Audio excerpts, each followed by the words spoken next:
and announcements and so on and so forth. From a bipolar to unipolar to multipolar world and different blocks emerging, etc. It is something that will be with us for some time. So these are the four headwinds that did not, for example, affect East Asia. Japan, East Asia, or China, when they were making their transition from lower income to higher income countries, they didn't have to face these headwinds. From 1979 to 2015, China, for example, did not have to worry so much about geopolitical fragmentation, climate challenge, and global trade. Globalization was at its peak.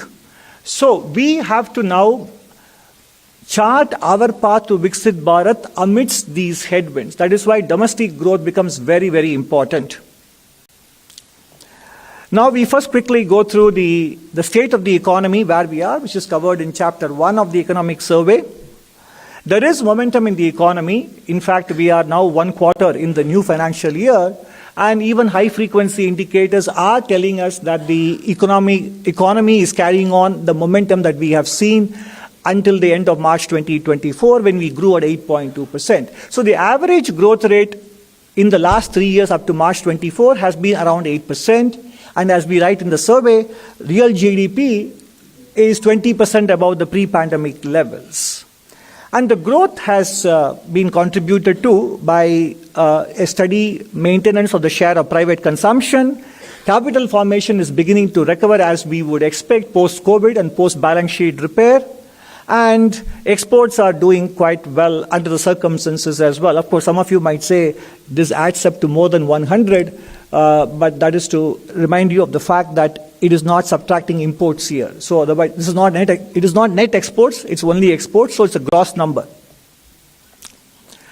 And investment is being driven by not only by public sector capital formation. Both union and state governments have clearly been spearheading the capital formation. But let me also tell you that private capex has been growing. Private capex has recovered.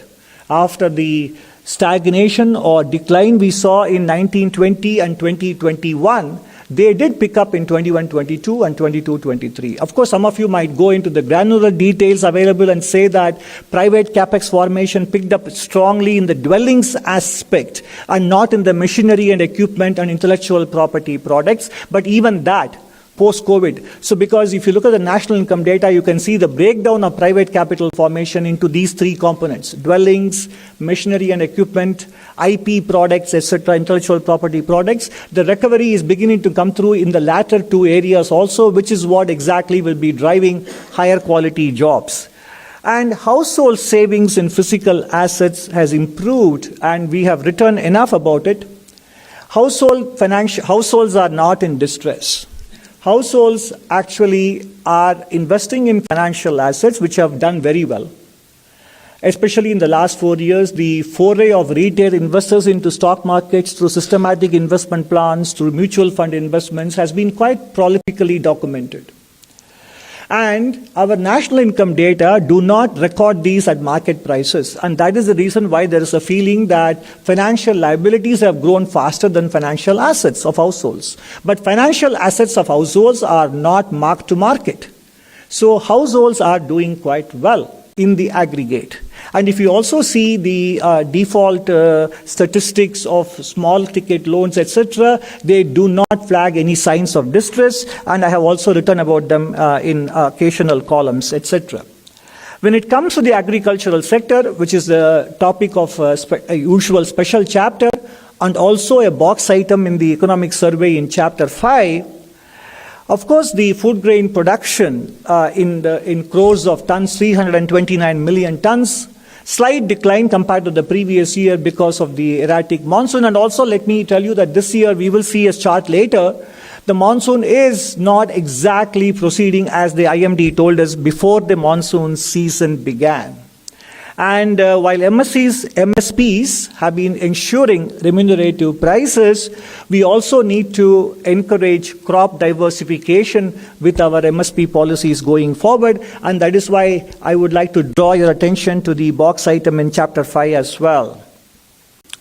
Industrial production, you can see a broad-based acceleration in all possible areas for the FY24, 9.5%, recovering very smartly from the overall growth of 2.1 in FY23. And the PLI schemes so far have garnered 1.28 lakh crores of investment, exports boosted by 4 lakh crores, employment generation of over 8.5 lakhs. So in that sense, the PLI schemes is actually gathering momentum, and the results are evident in several product areas such as electronics, pharma, etc. The PLI scheme is beginning to deliver very handsomely on key areas. The logistics performance is also contributing to the export resilience. Some of us might be wondering, what is the export resilience when the merchandise trade value growth appear to have declined in FY24? But you take away the petroleum products and gems and jewelry exports, even merchandise exports actually went up by little under 2% in FY24, apart from services growth. Whether it is the highway construction or in terms of the introduction of new trains and the waiting times in toll plazas, and the number of airports doubling in the last 8-9 years compared to how much we had in the previous 67 years since independence. Container turnaround time at Indian ports, in fact, the seaport statistic, which is covered in the external sector chapter and the services sector chapter, we do talk about the fact that the seaport turnaround time in India is even doing better than some East Asian ports as well. And the pace of railway has also been quite strong. So there is clearly a cumulative and the lagged effect of logistics infrastructure contributing to export resilience and also overall economic efficiency and the relief of supply side constraints. Services export growth, the story of the global capability centers is very well documented, but this captures all of them in one place. India in general is ranked 8th in the business services exports and 2nd in world telecommunication, computer and information services exports. And overall, India has a 4.3% share. In terms of the share of global value chain related trade, India's GVC contribution has gone up by more than 12.5 percentage points in the last 20 odd years. And the remarkable growth of the global capability centers, starting from the number of centers rising threefold, and in terms of the installed GCC talent, in terms of number of employees, going from 400 to 3,400 in terms of the number of GCC centers operating in India. So clearly, this is one area which might be not only somewhat immune to the introduction of technology, but may actually benefit from it. Coming back to the macro parameters, external debt ratio is much lower than many other countries. In fact, we have a very interesting box item on whether a strong or a weaker rupee is in the overall interest of balance of payments of India, taking both the trade and the capital flows together. From a BOP perspective, what kind of currency stance will be of help to India? It's an empirical exercise. It doesn't have any ideological preference on our part. We simply have recorded what the data tell us. It's very interesting given that India has a very low external debt ratio. A weak currency doesn't hurt. If India had a very large dollar exposure, a weak currency will be problematic because what you gain on the trade side, you might lose on the external liability side. But that is not the case with India. You may want to check out that box item. And exchange rate volatility is one of the lowest in emerging market space. And the current account, while it was a surplus in the fourth quarter, overall for the year, it's about 0.7% of GDP. Last time when I stood in front of you in January 2023, we had just completed 1 year of recovery post-COVID. Now we are into our 4th year. And the main theme of the last full economic survey was how the medium-term growth is going to be supported by a much improved corporate and financial sector balance sheet. And that is what we are seeing today in terms of the non-food, non-personal loan growth running at more than 15%. and NPA ratios declining to 2.8%, etc. As long as we can keep the financial cycle going for a longer period, we can be reasonably assured of a baseline growth of at least 6.5%. Inflationary pressures under control. In the previous 3 years, the deviation of inflation from the target of 4% is the lowest in India, and the headline inflation rate is coming well within the band and should come to below 5% in the current financial year. And of course, you all know that the core inflation is running well below 4%. Monetary policy transmission is evident, and monetary policy stance may not necessarily be considered restrictive given the fact that credit growth is running in double digits as well. And both a slew of administrative measures and monetary policy combined to make sure that inflation never got out of hand. And compared to many other nations, the fact that we had a very small deviation from our target was facilitated by the proactive both fiscal and non-fiscal administrative measures and monetary policy measures taken. The continued improvement in the quality of government expenditure at the union government side is continuing from 88 and 12% ratio between revenue and capital. We are now between 79 and 21. So in some sense, you can see here that the decomposition of the fiscal deficit shows that capital outlay has been consistently increasing. And this is the World Bank recently has a development update which is probably on its way, and they talk about the fact that India's public sector capital formation is actually crowding in the private sector capital formation. Now, ultimately, all these macroeconomic statistics have to result in the most important variable that the public is looking for, our Indian formal sector creating enough jobs. If you look at it, based on the returns filed by Indian factories, about 2 lakh of them, in the annual survey of industries, factories which are more than 100 workers, they constitute roughly about 21% of the total number of 2 lakh factories. But they constitute 80% of the workforce. Therefore, it is heartening to see that the workforce growth rate in these factories, which have more than 100 workers, is 13.2% in the last 4 years, compared to the growth rate of only 4.8% in relatively smaller factories. So on top of a larger base of workers in the aggregate, factories with more than 100 workers are actually seeing their workforce rise faster as well. And that is a very good sign of formalization of the Indian manufacturing sector. And this is from the ASI data, which is available until 21-22. This is as far as the current state of affairs goes.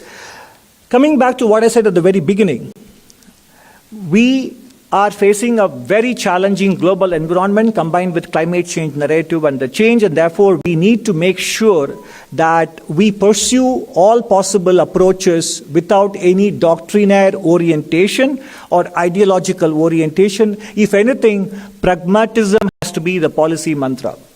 And second, in terms of the kind of reforms that we need to do, it is no longer about the big ticket reforms that dominate your front pages, but more about the grunt work. It's about the nuts and bolts of governance. It's about the plumbing of governance that we need to get right in order to be able to drive growth forward. And that is the theme of Chapter 5 of the Economic Survey. What are the ways, what are the sectors, and what are the ways in which we can ensure that growth continues at a pace by which we can have a fair shot at our aspiration of Viksit Bharat by 2047. It is about generating productive employment. We have a few ideas, addressing the skill gap challenge. And by the way, agriculture can be a very important engine of growth. And easing regulatory requirements and financial bottlenecks for MSMEs, managing the green transition in such a way that we don't jeopardize energy security in the name of energy transition, and becoming a manufacturing powerhouse also requires us to get the China balance right. And deepening the corporate bond market means that India has to ride both the capital market and the banking sector, both the horses we need to be able to provide the kind of financing required to sustain an investment rate of 35% in the economy. And of course, inequality is something that we need to always keep in mind to ensure social stability. And when we talk of productivity and skilling, we all know that economic growth is a function of labor force growth and productivity growth. And productivity growth comes from not only a skilled population, but also a healthy population. And there, the private sector and the public themselves have a very important role to play more than the government. And that is why, if you have seen the economic survey already, you see that we talk about the compact between governments, private sector and the public, and the compact between the government, the private sector, and the social sector. That is why we said in the article today in Mint, I wrote that we basically need all hands on the table and all approaches on the table. First, we start with agriculture as an engine of growth. Standard economic theory would tell you that as economies progress from lower middle income to middle and upper income, we vacate the primary sector and we graduate towards high-end manufacturing and then services. But given what I showed you earlier about the way the global trades and the global growth is evolving and the kind of protectionism that is becoming rife, agriculture actually still carries a huge potential for driving growth if only we can make sure that the incentives are aligned and allied services in agriculture are also encouraged and land consolidation also happens in a big way. Because more than 85% of the land is only about 2 hectares or less. And this has been coming down. The average land holding size has been coming down since the 1970s. And this is an action area for state governments because mechanization and technology adoption are not economical under less than 4 hectares. I believe Economic Survey 2007 wrote about it, and that still remains true. And that is also necessary for boosting the average yield in many crops in India, which are at least about 20 to 40% below global levels, whether you talk about tomatoes or onion or cotton or other vegetables, etc. We can do better.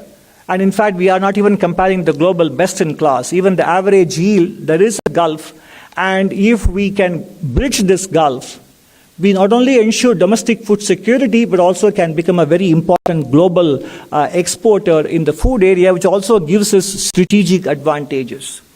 And how rising yield, we have given examples of few crops where the rising yield can actually take us how much we can boost production if only we can improve the yield and bring it to the global average that is shown on the right side. Now, this chart you may have to remember when we come to the end of the presentation as well. This is the monsoon data until about 20th of July from June 1st. This is a 45-degree line, and if you are below the line, basically the rainfall is on the deficient side. Some of the key areas which are very important for grain production are actually receiving deficient rainfall. If you look at the IMD website, you see Southern Peninsula is very large surplus of about 26%. And northern plains about -12, and also eastern and northeast about -14. So you see that the spatial distribution, and we have been writing about it in the monthly economic review, that we need temporally and spatially well-distributed rainfall season. If that is not the case, then there will be question marks on the agricultural yield, etc. And that is why you will see this reflected in our growth outlook down the road. So far we say the monsoon season, barring a very few weeks in between, hasn't really lived up to the billing that we were looking for. And talking of agricultural diversification, you can see that livestock, forestry and logging and fishing and aquaculture have recorded a much higher growth than the traditional crops. So ultimately, like farmers, like everybody else, respond to price signals and other incentives. So if we can make sure that through a combination of policies that we can actually incentivize them taking up other areas of allied agricultural activities, moving away from grains, we will make our farming both remunerative, climate friendly, and also water friendly. So this is the framework. This is covered in detail in box 5, in a box in chapter 5. I would urge you to go through that for more detailed elaboration of each and every one of these 5 aspects, which would help make sure that Indian farming sector becomes an engine of growth. Moving on to manufacturing and SME, that is another sector where we need to focus. How do we create an SME space, Mittelstand in German as they call it? Most important thing we can do from the government perspective is deregulation.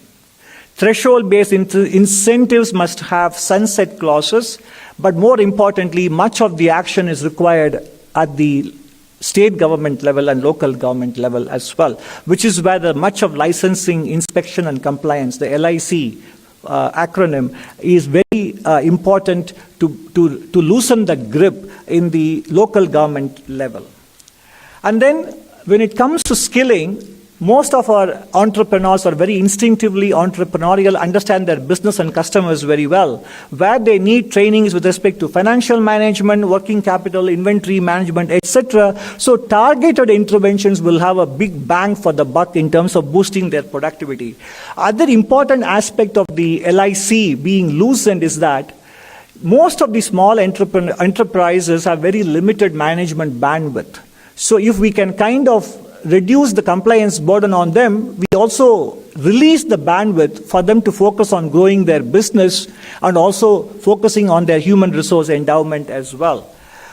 And that is what will make India's lopsided distribution of enterprises. Too many micro, some large, but a huge gap in the middle that needs to be plugged for us to raise the manufacturing share of GDP and the manufacturing employment share as well. Financial access usually is considered a very big roadblock for MSME growth. We have done quite well in that regard, both during COVID and afterwards, by providing the guarantees.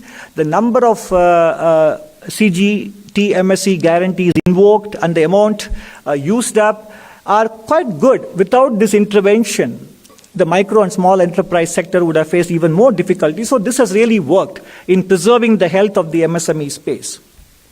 And then the startup ecosystem, from over 13,000 DPI recognized startups are there, and the number of patents filed per year, it is not a typo, it's real, has gone up by 17x between FY15 and FY24, 17 times in the course of 9 years. So startups usually begin with not micro space, but small and medium space. So we are definitely paying attention to the financing and the ecosystem aspects of nurturing SMEs.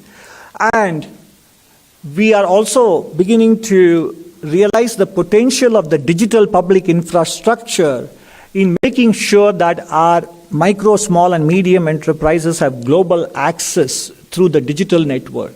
They don't need a physical presence. The open network digital commerce, I remember writing about it with Mr. Nilekani about 2 years ago. It has a very big potential to make our even small enterprises global players. And you can see the statistics here in terms of the number of cities being covered, number of transactions happening. Most of them are small sellers, etc. So this is definitely has a huge potential in realizing our MSME aspirations as well. But above all, what we need to focus on is the deregulation aspect. And I can't go into the full details of all the rules and regulations and laws that need to be loosened. We are only giving you a couple of examples.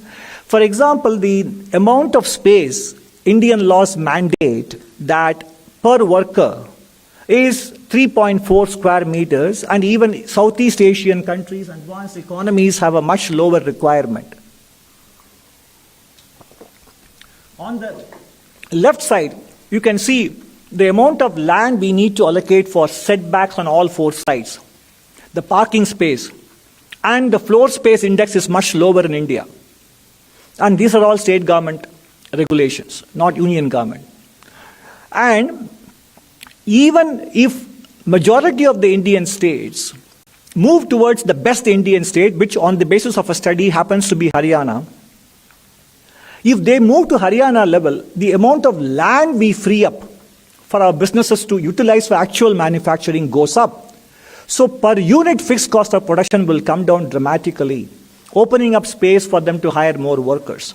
So that's why I said the clue to sustaining growth lies in the nuts and bolts of economic deregulation. And second example is the floor area ratio and the car parking spaces compared to, for example, what Singapore or Hong Kong and even the most industrialized states of India have only one floor space ratio Haryana is 1.5, Odisha is better, Uttar Pradesh is much lower, and look at the amount of car parking spaces we mandate is much more than what typically Singapore and Hong Kong, which are manufacturing powerhouses, also mandate. They are much more than what they ask for. So in all these senses, it leads to a loss of about 3 lakh crores in terms of for a micro factory. And for a mega factory, it's about 3.2, micro is about 2.7 lakhs, etc. So there is a huge sort of low-hanging fruit here in deregulation from the point of view of boosting economic output. The other aspect is also with respect to rising formalization of the workforce. We are seeing that in the EPO4 membership, and we also saw that in the annual survey of industries factory workers in the larger factories growing much faster. And what is heartening to see is that some of the staffing companies have recorded an average growth rate of 13.2% in the last 10 years, because these workers come with full benefits. ESIC, EPFO, gratuity, work contract, payment of salary through banks, all these things are prevalent in the case of workers hired through the staffing companies as well. And one of the highlights of our chapter on labor and employment, chapter 8, we have done an estimation of what is the amount of jobs we need to create.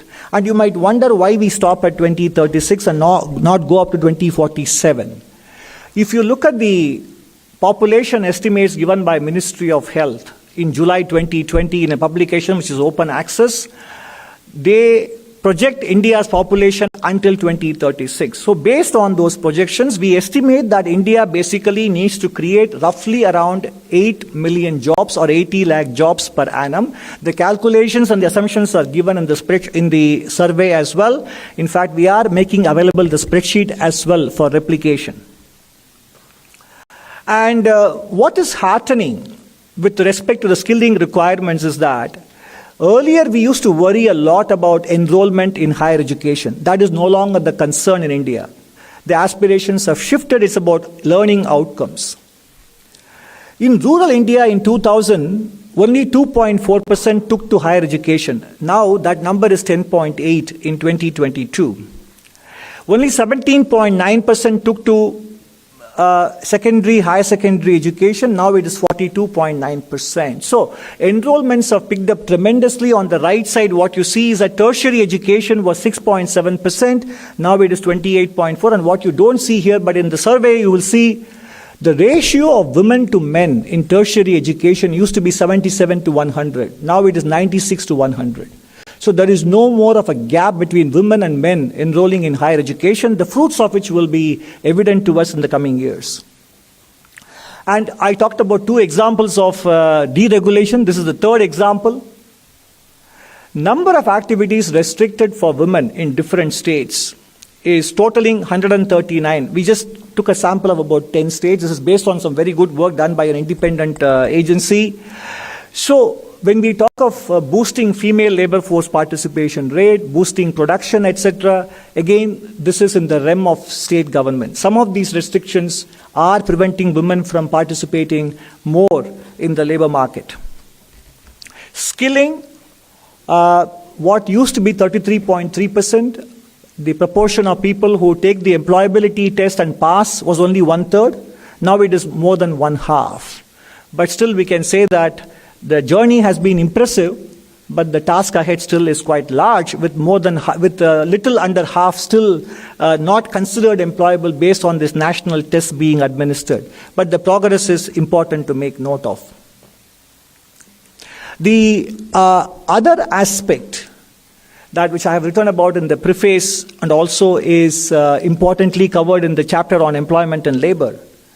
Artificial intelligence, apart from its extremely high energy intensity and requirement, is covered in the discussions on climate chapter and in the special essay in chapter 13.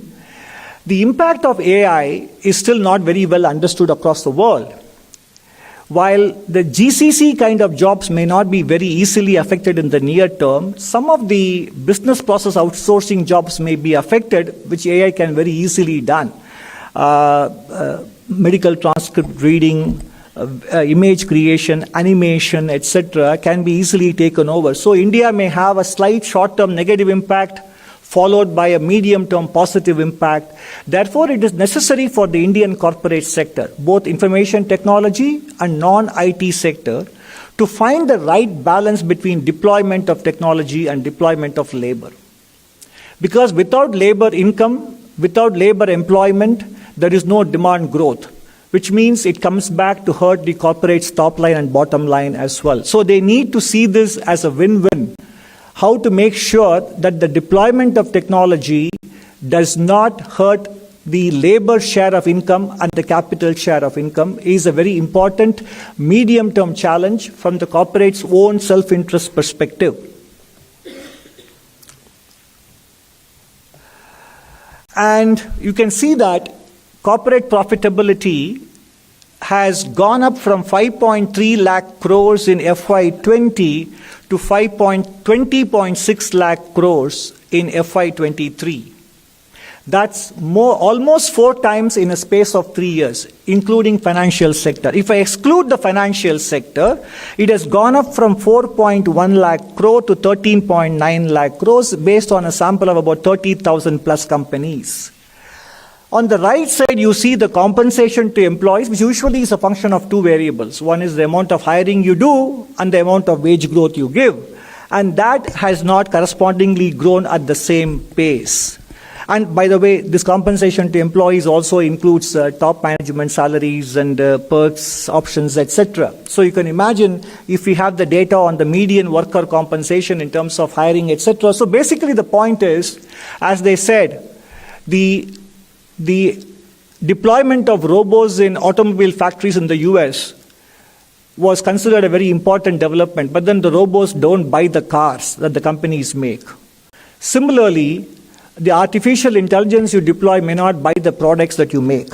So in some sense, as we said again, when it comes to driving growth, it is not just the union government, it is state governments, it is local governments and the private sector finding the right balance between capital and labor. And more importantly, to get the manufacturing right, the China challenger India has to deal with. In terms of India's trade deficit with China, much of it comes from capital goods products, which means they are important inputs into our production process. And the trade deficit is roughly around $87 billion as of now. And trade diversion by the West away from China can actually cause India to widen the trade deficit. Indian industries will be placed as intermediate suppliers between China and the West. And the drive for enhanced manufacturing capacity within India may also make us more dependent on capital goods because Chinese capital goods manufacturers have also eliminated competition in Europe elsewhere. So we have no alternative choices to depend on. And in the near term, the negative capacity utilization change, i.e. idle capacity in China on the left, and more strangely or somewhat disappointingly, their willingness to stay in the low-skill manufacturing, low-intensity manufacturing, despite making considerable progress in battery technology, electric vehicles, etc., high labor content, low value-added, and low-skill manufactured goods, they are still very much present and they are rising as well, whether it is knitted apparel, footwear, leather, etc. So you take both these things together, this could be one of the risk factors making India's capital formation grow more slowly than otherwise. So given this, if we continue to import goods from China, given that they have excess capacity and they are also considerably foraying back into low-skill manufacturing, the trade deficit will only continue to widen. Therefore, we need to strike the right balance between import of goods and import of capital, i.e. FDI. This is also a box item in Chapter 5. Brazil and Turkey, for example, they raised barriers to imports of EVs from China, but incentivized FDI from China for EV manufacturing in their countries. So this is the kind of balance we need to figure out as well. Coming to climate change, which is the topic of Chapter 6 and the special essay Chapter 13, look, nobody is in denial, especially those of us living in Delhi can very well understand that climate change is a reality, global warming is a reality, and it is mostly anthropogenic. There is no question about that since 1980s. But the question is, life is only about trade-offs, whether it is personal decision-making or economic decision-making, it's about trade-offs. We have to recognize that if we go too fast into renewable energy, we become overly dependent on single country for the resources. Technological challenge is still there. There is not enough storage in the world for renewable energy, and you need backup from fossil fuel energy in the night when there is no sun and when the wind doesn't blow. And India is a relatively scarce in usable land, which is required for multiple purposes. And there are fiscal implications in terms of tax revenue foregone and freed revenue foregone from fossil fuel transportation or fossil fuel sale. And what about labor displacement, which is currently employed in the traditional energy sector? And what happens to stranded assets impairing bank balance sheets? And given that we are investing a lot in public mobility as well, we need to strike the right balance between e-mobility, which is personal in nature, and public transportation like metro, rail, etc. So these are the multiple considerations we need to factor in when we pursue our energy transition. And first point I mentioned about resources constraint. The red color is very ubiquitous in this slide, and you can see that the dependence on China for cobalt, lithium, graphite, given their processing capabilities, geographical concentration of refined products, and as well as dominating in the downstream and mainstream EV supply chain. This is a reality. And there is an article in The Economist in May which talks about some solar wafer making equipment being exported to India, being delayed, etc. So between modules, cells, and wafers and polysilicon, we have made some headway in solar module manufacturing, somewhat less so in solar cell manufacturing, but wafer, we are in the early stage. But the wafer making equipments have to come from China. So in that sense, we need to understand all these dimensions as we manage our energy transition as well. And look at the amount of revenue we generate from coal-free transport for the railways, and the amount of tax revenues we collect between center and states by selling petrol and diesel. It's about 7.5 lakh crores every year. So the speed with which we abandon ICE engine-driven vehicles will also impact sale of petrol and diesel, and therefore tax revenue. And on top of it, we subsidize renewable energy. Moving on, in terms of land availability, also apart from when we talk of energy transition, we always focus on new supplies, alternative supplies, wind energy, solar energy, nuclear, etc. But the source of energy demand has to be addressed, and surprisingly in the West, food-feed balance is a very important source of energy demand. And therefore, amount of land that gets freed up in terms of and India actually is a good example in making sure, as we'll see in the next slide, India actually has a much better balance in terms of food versus feed, in devoting the amount of land we need for feeding the population and feeding animals. So the land that is freed up in having a better diet mix will go towards making land available for renewable energy. You see the chart here. India has a very low share of cereals allocated to animal feed. Animal feed consists of mostly human inedible food, but in the developed world, most of the land is being utilized for generating food which goes to feed either industrial uses or meat production. The important thing here is that if the rest of the world were to follow the same principles as the West, we simply don't have enough land to feed our people, to feed our animal, and to provide for renewable energy, and to provide for industrialization and manufacturing growth. So again, it's a question of finding the right balance. So as I said at the very beginning, policy is no longer about whether we do energy transition. Policy is no longer about whether we grow manufacturing. Policy is no longer about whether we do skilling or employ more women in the workforce. All these things need to be done. But how is the key issue. That is why, as I said, the mantra for reforms is all about grunt work. And that requires a tripartite compact between industry, government, and academia. When I say government, it means governments rather than government in singular, union, state, and local.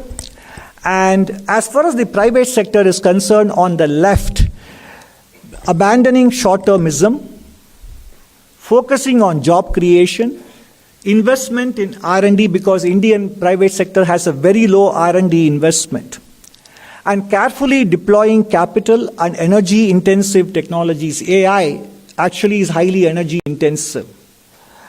And many of the major IT companies in the world are pushing back their net zero commitments because of their AI data center deployment. And also, the private sector has a responsibility to shape the design of higher education. And also, more importantly, when I spoke about the health of the Indian youth, some of the kind of food products that the Indian private sector markets to our youth have a detrimental impact on long-term productivity of our youth as well. So in that sense, these are the areas in which the private sector has to think about its role in Viksit Bharat. On the right side, we have the role of governments, unshackle the private sector, and academia. Because if you look at the new education policy, several elements of it are non-controversial and can easily be implemented, especially exposing higher education to market competition. Introduction of key reforms, which I mentioned where you can find them in the economic survey, and more importantly, displaying an awareness that the global environment is more challenging than what our contemporaries found when they were growing, and encouraging more cooperation, communication, and fostering trust between the government and the private sector. Now, we may have written 476 pages, but you will focus on only one paragraph in Chapter 1, State of the Economy. That's the reality, which is the Chapter 1 and the last para on what is the growth outlook and why, when everybody is saying 7, 7.2, etc., why is this guy saying 6.5 to 7? We are not pessimistic. We are actually very optimistic about growth, but we are also mindful of the challenges which I listed to you, about the way the monsoon has progressed, about how, since we wrote the interim economic survey, so to speak, in January, where we were more confident about 7%, since then the global environment has become even more polarized. And financial market valuations are much more elevated. So given that we feel 7% is doable, but yet we want to be not necessarily cautious, but somewhat prudent in projecting, we would rather be very pleasantly surprised than being forced to face disappointments. And that is why we are projecting a growth rate of between 6.5 and 7. And last year when I stood in front of you in January 23, at that time also I was cautious in my growth projection. In fact, I said the downside risks would dominate the upside for FY24, but I was very happy to be proven wrong. Because one thing you can be very certain of is that almost all GDP growth forecasts eventually turn out to be wrong. And that is the reality, whether it is the international institutions or individuals or economics division in DEA in Government of India. But we have to give an estimate.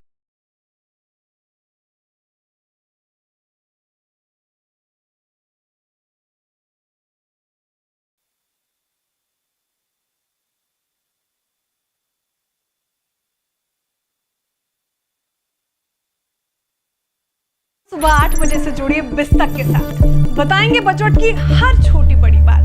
Tax का आपकी जेब पर क्या होगा असर, देंगे बाजार में पैसे बनाने का गुरु मंत्र, क्या होगा सस्ता क्या महंगा, होगी आपकी काम की हर बात। तो फटाफट जुड़िए बिस्तक के साथ, सुबह 8 बजे से जुड़िए। Vietnamese rebels, but who managed to survive his detention in Vietnamese prison and came out alive compared to many of his contemporaries. So that is the Stockdale paradox. And the paradox is that we are upbeat about India's prospects, but we are also aware of the challenges and the external environment and the headwinds that we find ourselves in. If you look at what we have come through with a 35 times increase in nominal GDP in rupee terms, from about 6,000 rupees to 2.12 lakhs in the last 30 plus years. In dollar terms, despite rupee depreciating by about 3% every year, we have come from $348 to $2,500. So we have come through different global environments, different domestic environments, different political arrangements, etc. And still the long-term trajectory is very clear. So we can get where we want to get, and we will get there far better if we are aware of the kind of challenges we face. And that is the core message of the economic survey as well. And let's also be very clear that India is extremely unique. And this word unique is cliched, very widely used, but it very well fits India. No country of this size in terms of geographical spread, population size, has managed to attempt the kind of transition or transformation within the democratic framework with 28 states, multiple languages, and a hugely ancient civilization, etc. And the country internally has many different countries within it. So we are attempting a transformation to become a developed nation. Given this kind of context we have, and given the kind of global headwinds that we face, and therefore we remain very upbeat, but we also are aware that we need to basically do the detailed grunt work that will take us from here to there. Because what brought us from $348 to $2,500 in the last 30 years, when the world was very different, will not be the one that will take us from $2,500 to $10,000. And that awareness is what we try to convey in the economic survey. Thank you very much. Thank you very much, sir. Now it's time for question and answers. I will request you to introduce yourself with organization before asking the question. Number 11, please. Good afternoon, sir. I'm Ruchi Bhatia from Bloomberg News. You did tell us that the economic survey is more conservative on growth, but in the economic survey fine print, you have said that the private sector investment is still very cautious. What are the key reasons for it? That's number one. And secondly, while you've put out an estimate for 8 million jobs that will be needed in the non-farm sector, if private sector investment continues to be weak, how do you expect these jobs to be created in the economy? I did not say the private sector investment is weak. On the contrary, my slide showed that private sector capital formation has picked up in the last 3 years. In fact, I specifically mentioned that investment in machinery and equipment and intellectual property products have recovered more in the last 2 years, or in line with the growth in public sector capital formation. I said that private sector it's a risk factor. It is not a baseline scenario. It is a risk factor. That if seeing the excess capacity in China and seeing the way the global environment is evolving, if the private sector were to turn cautious, and by the way, when it turns cautious, it doesn't mean that there is an absolute decline in capital formation, but the growth rate may slow. In fact, one of the slides we showed, the private sector capital formation on the basis of the data available from a small sample of 3,000 plus companies grew by 20% in FY24, 19.8%. Now, in FY25, it grows by 12% or 15%, let's say, for example. You might say that the growth rate has slowed down. We are not saying that the private sector capital formation will not expand. What is the question?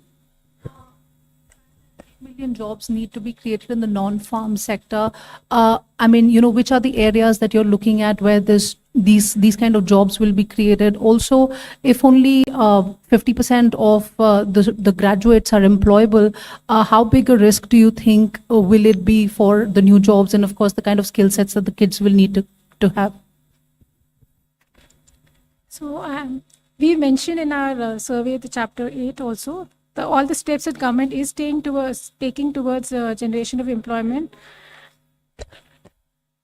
However, as CA has also in his presentation mentioned, that the private sector needs to do its bit in the middle to get the employment to the level that would be required for the increasing workforce. Also in the chapter you will like to go through, you will see that we have suggested 2 important areas for further taking up, like the care economy and the agro-processing sector as some examples, which anyways government is taking a lot of steps and which with the help of the private sector can further be strengthened. That's all. Thank you. One more correction to your point. We said 33% was in 2014. Now it is 51.3% in the employability. No, but given the size, the base, 51.3% is a very substantial number in India. That way, the base effect is actually working in India's favor.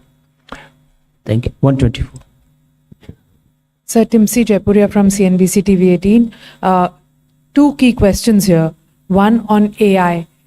You have said that AI is going to take away a lot of jobs, but the corporate sector or the private sector has to be a little mindful because it is going to impact both their top line and bottom lines if they do not work on the labor force and the employment and the labor force incomes. Apart from that, would you like to elaborate on that? What sort of challenges or threats are you seeing and what you want the corporate sector to be mindful of in terms of when they work on this? Also, apart from this, you said deregulation of policies. Policies are leading to a lot of burden for the corporate sector and the private sector, and especially SMEs. The burden is increasing and that is creating a lot of issues. Though that has lightened, is what you said in your preface also, that the burden has lightened over the years, but yes, it is still quite high. So what do you mean about that? Before I answer both your questions, I want to correct two impressions that came out in your question. I didn't say AI will take away a lot of jobs. I simply don't know. I didn't say that. I said it is possible that jobs related to business process outsourcing in the short run may be under threat, whereas AI might actually turn out to be a job booster in and a complement to labor in higher skilled jobs. I said the impact of AI on employment across the world is barely understood. So it is very early days to talk about lot of jobs will be lost or too little jobs will be lost. Nobody knows, but we need to be mindful of the possibilities, and we need to make sure that as we deploy AI, we also prepare the population to be able to participate in it by redesigning curriculum, by creating in-house courses, etc., to make them AI employable and AI compatible. So the reference to lots of jobs was not there in my presentation. And secondly, when I talked about deregulation, I didn't say about the private corporate sector. I spoke about the MSME sector much more. The private corporate sector, by all accounts, based on profitability data, is doing very well. And they have one of the lowest tax rates also among the world.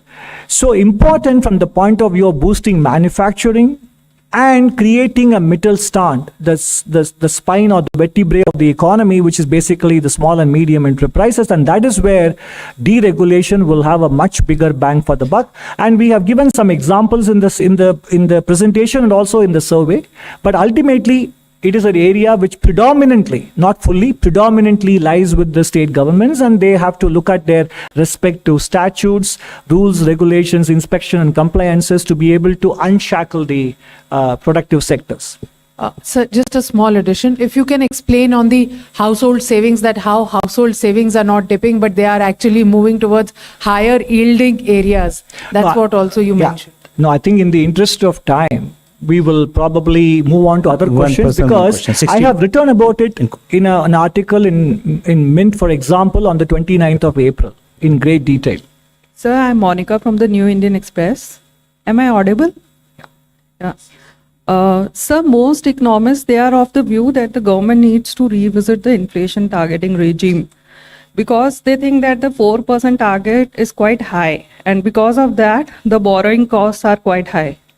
So, can you please share your thoughts on this? On the 4%? Yeah, they think that the 4% target should be increased to 6% so that the borrowing costs, they come down and the interest rates become lower and can benefit common people and also investors. It should be the other way around. It should be the other way around. Yeah, we actually create even I think we seem to be having some difficulty in understanding the very premise of your question. If the inflation target were to be, say, increased to 6, then the real rate being around 1%, then the nominal rates have to be at 7. So actually, they say that in a bid to push inflation lower, So they keep the interest rates high. So this is the logic they are giving. And they are also saying that there is a need to, consider both WPI and CPI while setting the inflation target.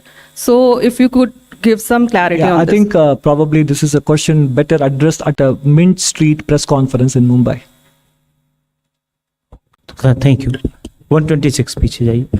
हाँ. Sir मैं लक्ष्मण हूँ CNBC आवाज से.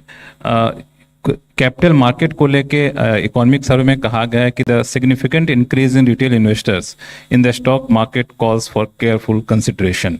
मेरा question ये है कि equity market के रेगुलेटर या फिर फाइनेंस मिनिस्ट्री से इकोनॉमिक एडवाइजर का क्या सजेशन है, किस तरह का रिकमेंडेशन है इस कैपिटल मार्केट में जो रिटेल इन्वेस्टर्स का पार्टिसिपेशन बढ़ रहा है उसे? So there is no problem with the participation of retail investors in the capital market. It is a very healthy thing. It has actually created a very good buffer for Indian markets in general, given an additional saving option or additional deployment of savings for our households in the last 4 years. So capital market participation by retail investors is a very healthy and a very welcome thing. The issue is in what kind of capital market participation that they are engaging in. Speculative trading in futures and options is something that I have commented upon earlier, and that's exactly the point that we are driving at, because they are not exactly benefiting either the households or the purpose of capital formation in the overall economy. 71 please. So Meghna Mittal from Money Control. You said that because in view of the current challenges that are there in the global environment space, lot of heavy lifting will have to be done on the domestic front in terms of growth. But do you also think that especially in agri growth and in the rural consumption, that can pose a significant challenge, especially because the monsoon has also not progressed the way the IMD had predicted? So what was the question? Was it a statement? Or a So question? I'm asking that on the because the lot of heavy lifting will have to be done on the domestic front, rural consumption and agri growth. Can they pose a significant risk to the global to the domestic front as well?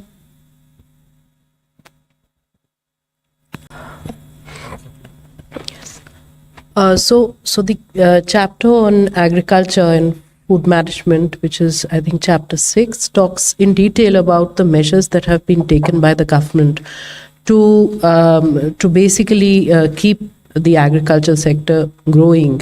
The public investment has increased over time in agriculture, and and you also see substantial subsidies and policies that are generally pushing the farmers, the agriculturalists, to move towards areas that will generate higher incomes, like the animal husbandry or fisheries and other allied sectors.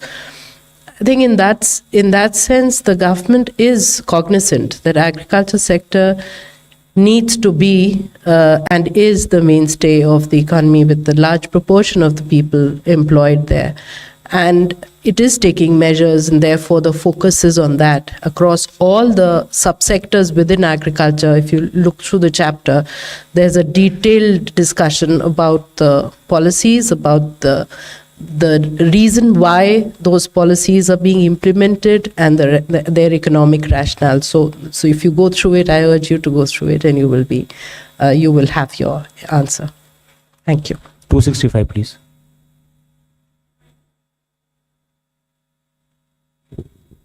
Hi, good afternoon, sir. I'm Kriti from Informist Media. So we saw a common thread running through each of the chapter was expansion of data collection and better statistical system.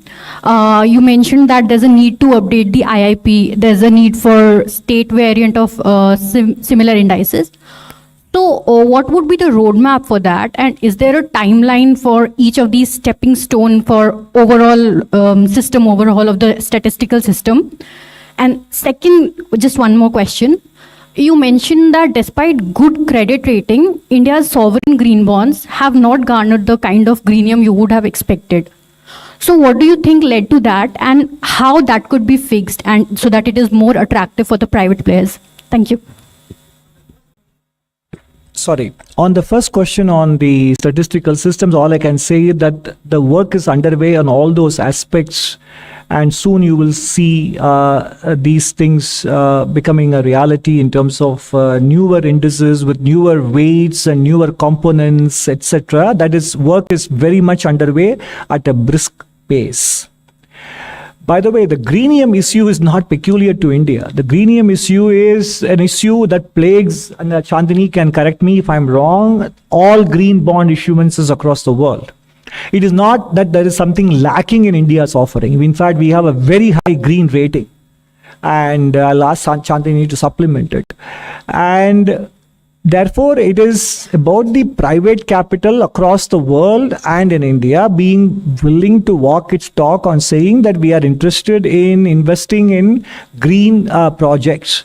It is not that India is missing something. Please.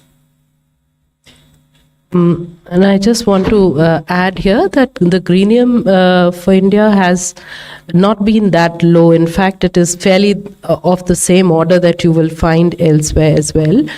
I think it was the initial year, this is one of the first issues. We've just had it in 22-23, and then last year in December and November, December, and I think as we progress, this would improve. Our sovereign green bond, in fact, has been rated medium green by Cicero, which is considered to be very good.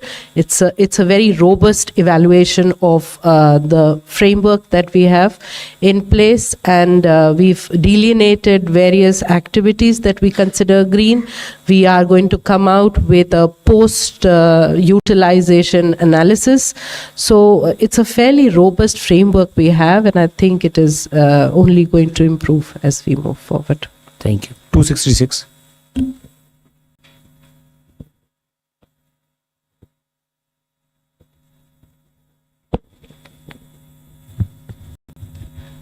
Sir, I am Banikinkar Patnaik from the Economic Times. Sir, this survey seems to have rooted for targeting inflation without food. While you have a point there are counter views also. Some people say that with more than 40% of the CPI outside any targeting framework, can it really be called an inflation targeting framework? Also, there are, views that large and persistent food shocks can spill over to non-food segment also. So, sir, how would you respond to these concerns? I would say that these are very fair questions. But more importantly, as the box item also explains, ultimately, if you look at monetary policy, it is a short-run macro aggregate demand management tool. It is not a tool to manage aggregate supply shock. And food shocks are predominantly supply shocks. So it is a tool that is not designed to address that. And also it is in a way, it's a bit unfair to burden a central bank with controlling the inflation when it contains a component that it is not under its control. So if I am given a target over which I have no control, if I were in the private sector, I would actually be talking to my management and saying that I can't do anything about it. Then it requires somebody else to pitch in, and they may or may not pitch in. And somebody else also has other considerations and stakeholders to consider. So in that sense, what the survey has done is to put this idea on the table. And by the way, several countries, when they were targeting inflation, this debate came up. Should they target headline or core inflation? Ultimately, because food and energy are mostly supply shocks. So this issue is not peculiar to India. And secondly, as we grow, as we become $7 trillion, $10 trillion economy, the share of food will come down. At that time, then the distinction between headline inflation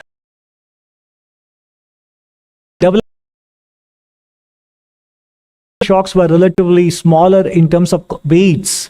Even there, this discussion has been very rife about what is the appropriate inflation metric to target. So for a large developing economy with a huge share of food item, even though it has come down over the years, it is a very relevant question to raise. 277. Hello, sir. Ruchika this side from Business Standard. Very interesting survey. One of the things that the survey talks about is that tax policies will play a critical role to tackle inequality. So, does it mean that, are you suggesting we should have higher tax on rich or some sort of a surcharge on super rich? And the second thing, if you can please explain what the survey means when it says that financial sector needs to support the banking sector. You've also talked about how India can ill afford over-financialization. What do you mean by over-financialization? Thank you. So the first point about the tax policy can play an important role in handling inequality. Is that right? Yeah, I mean, this is something that is widely debated. We have a progressive rate of taxes in both direct and indirect taxes, and that is what we mentioned. And ultimately, it also has implications over how we tax income versus how we income from labor and how we tax income from capital, etc. So that is those are the underlying questions behind that statement, underlying angles behind that statement. On over-financialization is exactly what I mentioned in response to an earlier question, is that when the pace of financialization of the economy or financial innovations in the capital markets is running faster than economic development, usually, and the Asian financial crisis is a classic example of that, usually it runs into trouble. So the introduction of derivative products, single stock futures, single stock, these are all things that for a country of this per capita income size, obviously is a very good financial innovation, but probably a little bit too early from the point of view of what it means for the underlying savings habits and channeling those savings into capital formation. So my response to an earlier question about F&O is exactly the example of the over-financialization we talked about. We will take last two questions. 280 पीछे दीजिए. Sir, Tarun from Z Business. Sir, first of all, sir, very innovative, very creative report, sir. Sir, you mentioned about the CSR things, sir. Sir, what you want to say in this report, sir? Because you mentioned the corporate has the more responsibility towards the CSR. Secondly, sir, the food inflation part, sir. Do you think it's a big risk, because we have seen in the past about the tomato prices, potato prices and onion prices? Do you think it is a major concern, especially for the food inflation side? Come back later.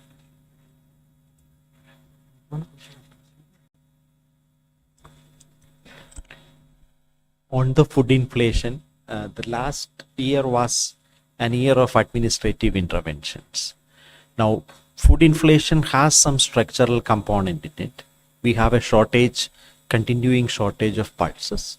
And there is some administrative component in it, because MSP, we want to give remunerative prices to the farmers.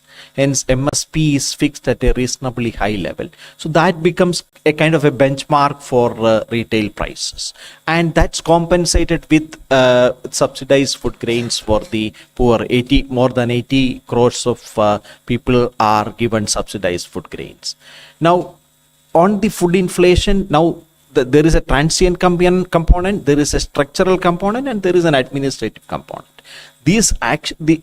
All these three components can be addressed in the short run with administrative actions. You might remember when the tomato prices rose highly, and the government started this procuring from the surplus regions and distributed it in the deficit regions, and that kind of cooled the tomato prices. Likewise, when onion prices were showing signs of increasing, the buffer stock norm was raised. Then the Bharat Dal, Bharat Atta, Bharat Rice. So these administrative interventions have been quite successful to our understanding and analysis.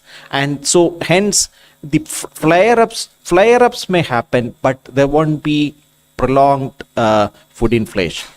271, please. No, on the before that, sorry, Last. he had another question on the private sector.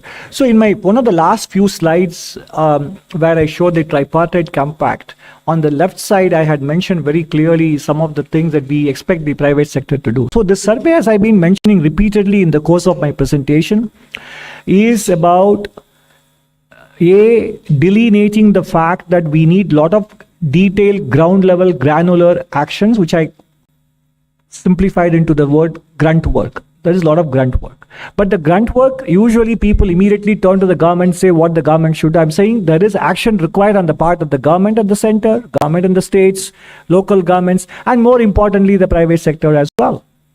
Because that is where the action is in terms of job creation. Governments are responsible for facilitating them by deregulation, by making it easier. For example, we gave the example of the restrictions on women being employed in several sectors between day and night shifts, etc., land use restrictions. Those are all the ways in which the governments can help.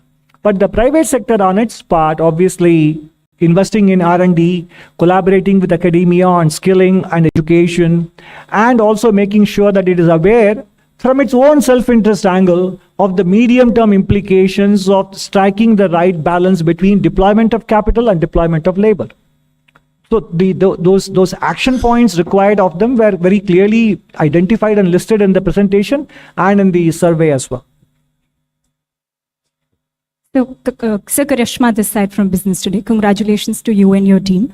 I'd like to understand of the China +1 strategy. This survey mentions that it is going to be more effective to have Chinese companies invest in India, and then India in turn exports these products to the market. Sir, if I'm understanding right, are you relooking at the China +1 strategy, and how viable is this for India on a geopolitical front? So I'm not re-looking at it. I'm asking for a re-examination. I'm saying that, I spent quite a bit of time on it in the presentation as well. I simply said there is a balance that's required between importing goods versus importing capital. That is all there is to it. And I gave the example of what Brazil and Turkey did. They banned the import of vehicles, but then they incentivized them investing in their own country. So because if you continue to import, your trade balance will keep widening. We have a large trade imbalance with them. And then that also means you are making yourself vulnerable. Whereas if you choose the areas in which you can have investments inside the country, then you also have a chance of Indian entrepreneurs picking up the know-how and at one point also becoming self-sufficient. So it's a question of choosing the right balance between import from a trade route and importing capital from the capital markets route. Okay, thank you. We end the press conference. The sir has to go actually for an important engagement. One last question can you take? Please. Sir Himanshu, there is one issue Prime Minister has repeatedly mentioned, the idea of a BIZ Bharat, and has been goading different departments and ministries to have a long-term vision of how India can actually become a BIZ Bharat by 2047. As part of that larger strategy and vision, what have you envisioned in your economic survey, and what is the kind of long-term strategy you think is required to make India a developed country by 2047? The entire survey, chapter 5, the medium-term outlook, is exactly about that. Okay, thank you very much. And tea is arranged for all of you at 4th floor cafeteria. Please have high tea. Thank you very much. Thank you.